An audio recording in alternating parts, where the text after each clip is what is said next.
individuals should make informed choices about their own health care. They shouldn't be coerced into getting a jab. In this situation, you're going to have people that are going to have to make that decision. Do you get fired from your job, or do you do this if this may be something that you don't think is something that you want to do? And just be clear with what OSHA's doing. They're clearly not doing science, because they reject immunity through prior infection. They reject the Israel study and all the very strong studies that have come out that show people that have recovered from COVID have strong protection. They totally cast that aside, and they make no accommodation or acknowledgement of that in any way, shape, or form. But ultimately, people should be able to make these decisions. I don't think people want this decision yanked away from them. I don't think they want to allow a precedent where the federal government could come in and just force you to do what it wants you to do.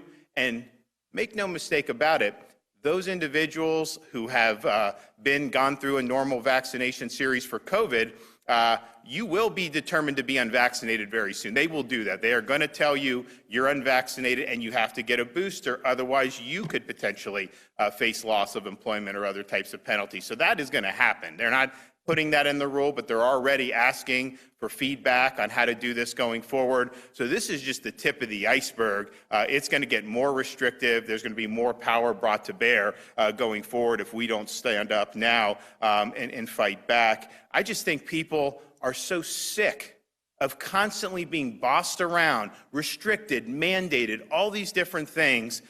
We've had enough of it, and we want people to be able to make their own decisions. And so it is important to stand up for people's individual ability to make decisions for themselves.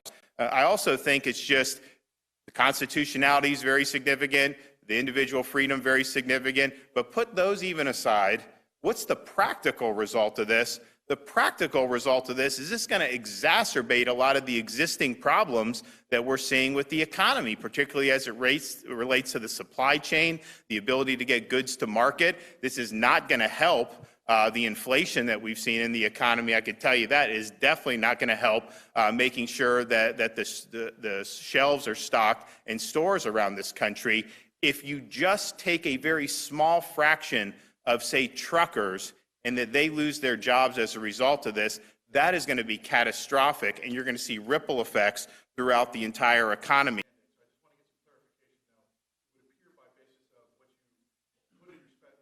I don't think that as elected officials, we can just subcontract out people's freedoms to courts, because courts don't always come through when they need to come through. So we have a responsibility, regardless of what the courts would do, to protect people. But I will say, I think this is so far beyond what we've ever seen before that we get this up in the 11th Circuit. I think we have a very, very high chance of success, certainly in front of the whole court, if we get an en banc hearing.